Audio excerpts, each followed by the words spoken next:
एक बार सुंदरवन जंगल में चारों तरफ सूखा पड़ा हुआ था और जंगल के सभी जानवर और पक्षी परेशान थे क्योंकि जंगल में कहीं भी उन्हें पीने के लिए पानी नहीं मिल रहा था। उस जंगल में केवल एक ही पेड़ था जिस पर पानी की बहुत सारी बोतल लगी हुई थी और जंगल के सारे पक्षी उस पेड़ से मदद मांगने के लिए आया करते थे। अरे पेड़ भैया, पीने के लिए एक बोतल पानी दे दो, बहुत तेज से प्यास लगी है। अरे भाग जाओ यहाँ से। मैं तुम जैसे गरीब चिड़ियों को कभी पानी नहीं देता और तुम लोग मेरे आसपास भी मत भटकना। वह पेड़ बहुत ही क्रूर था। जब भी कोई गरीब चिड़िया उसके आसपास भटकती, वह अपने चारों तरफ बहुत बड़ी दीवार खड़ी कर देता और फिर उन्हें डांटकर भगा देता था। वह पेड़ सिर्फ अमीर चिड़ियों को ही पानी की बोतल दिया करता था। अरे ले जाओ, आपको जितना भी पानी की जरूरत हो आप मुझसे हमेशा ले लिया करो। आपका बहुत बहुत धन्यवाद। एक बार उस जादुई पेड़ के पास टूनी चिड़िया पानी मांगने के लिए आई।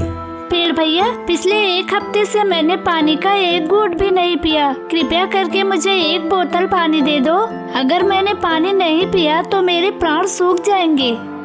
अरे भाग जाओ यहाँ से, गरीब कहीं की गरीब चिड़िया, मेरे आसपास भी मत भटकना।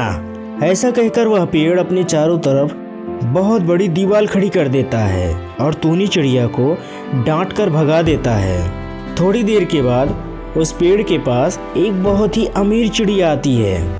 अरे पेड़ भैया, मैं कौवा सेठ की बीबी हूँ, मुझे एक बोतल पीने के लिए पानी दे दो। अरे कोई बात नहीं, आपको जितने बोतल चाहिए आप ले लो।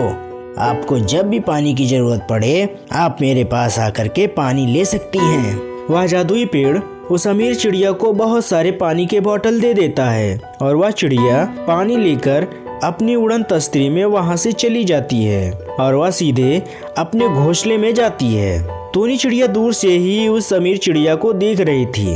हो ना हो, यह अमीर चिड़िया बहुत ही दयालु होगी। मैं इससे पीने के लिए थोड़ा सा पानी मांग लेती हूँ। टूनी चिड़िया उस अमीर चिड़िया के पीछे पीछे उसके घर की तरफ चली जाती है और दूर जाकर बैठ जाती है और देखती है वह अमीर चिड़िया एक बहुत ही बदसूरत बुढ़िया चिड़िया में बदल गई थी। जल्दी से मैं इस पानी को पी लेती हूँ, नहीं तो मेरा सच सबके सामने आ जाएगा। और पानी पीते ही वह बदसूरत बुढ़िया चिड़िया फिर से जवान चिड़िया में बदल जाती है।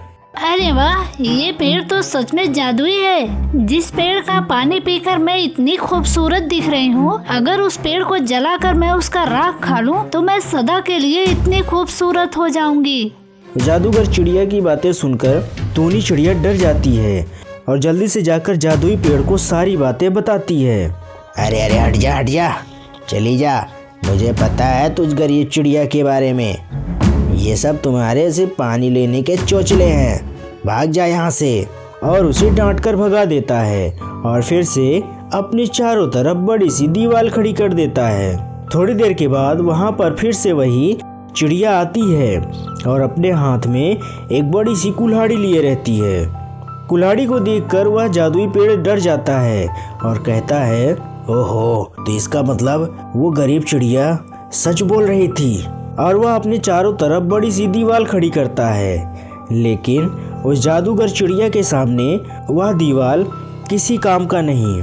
वह जादूगर चिड़िया उस दीवार को तोड़कर अंदर घुस जाती है और जैसे ही वह पेड़ को काटने ही वाली थी कि तभी वहाँ पर टूनी चिड़िया एक जलती हुई मसाल लेकर आती है और वह उस जादूगर चिड़िया के ऊपर वह जलती हुई मसाल फेंक देती है और देखते ही देखते वह जादूगर चिड़िया धो कर जल जाती है।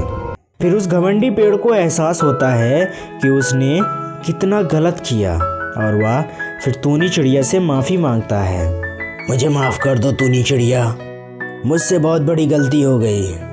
आज के बाद मेरा पानी जंगल के सभी चिड़ियों के लिए है, चाहे वह गरीब हो या चाहे अमीर। और फिर तब से वह जादुई पेड़ जंगल की सभी गरीब चिड़ियों को भी पानी पीने के लिए देता है। एक जंगल में गोपी चिड़िया अपने माँ कोकिला कोकिला चिड़िया के साथ रहती थी। गोपी चिड़िया और कोकिला चिड़िया दोनों मिलकर आलू की खेती किया करती थी। धीरे धीरे समय बीतता गया और उनकी आलू की फसल पककर तैयार हो जाती है। तो गोपी चिड़िया अपनी माँ से कहती है, माँ, हमारी आलू की खेती तैयार हो गई है, हमें इसे बाजार में बेच देना चाहिए ताकि थोड़े पैसे आ जाएं और मैं अपने आगे की पढ़ाई कर सकूं। हाँ बेटा, तुम ठीक कह रही हो, हम आज आधी आलू की खुदाई कर देते हैं और बाजार में उसे बेच देते हैं। दोनों माँ बेटी मिलकर आधे आलू की खुदाई करती हैं और उसे बाजार में ले जाकर बेच देती हैं, जिससे उन्हें काफी अच्छा मुनाफा होता है। उनकी पड़ोसी राशि चिड़िया थी, जो गोपी चिड़िया के हाथों में इतने सारे पैसे देखकर जलन करने लगती है। अरे, मेरे होते हुए तुम लोग इतने अमीर कैसे हो सकते हो, वो भी मेरे सामने। रात होते ही राशि चिड़िया कोकिला चिड़िया के खेत में बहुत सारे पानी छोड़ देती है, जिससे कोकिला चिड़िया के आलू की फसल बर्बाद हो जाती है। सुबह उठकर कोकिला चिड़िया देखती है तो उसके खेत के सभी आलू खराब हो गए थे। यह देखकर कोकिला चिड़िया और गोपी चिड़िया रोने लगती हैं। कोकिला चिड़िया और गोपी चिड़िया को रोता हुआ देख राशि चिड़िया बहुत खुश होती है। धीरे धीरे समय बीतता जाता है और एक दिन एक गरीब चिड़िया राशि चिड़िया के पास मदद मांगने के लिए जाती है। राशि चिड़िया गरीब चिड़िया को डांट कर भगा देती है। तब वो गरीब चिड़िया कोकिला चिड़िया के पास जाती है। अरे, आपके पास कुछ खाने के लिए हो तो मुझे दे दीजिए। कोकिला चिड़िया उस गरीब चिड़िया को प्यार से खाना खिलाती है। खुश होकर गरीब चिड़िया कोकिला चिड़िया को दाने के कुछ बीज देती है। आप बहुत ही नेक दिल चिड़िया हैं। मैं आपको दाने के कुछ बीज देती हूँ। यह एक जादुई बीज है। इस बीज को आप जहाँ भी बोएंगी, यह आपको हमेशा वही फल देता रहेगा जो आप चाहेंगी। इतना कहकर वह चिड़िया वहाँ से चली जाती है और फिर कोकिला चिड़िया अपनी मनचाही फसल उस खेत से हमेशा उगाती रहती है। हमारी कहानी अच्छी लगी हो तो हमारे चैनल को सब्सक्राइब करके वीडियो को लाइक करें।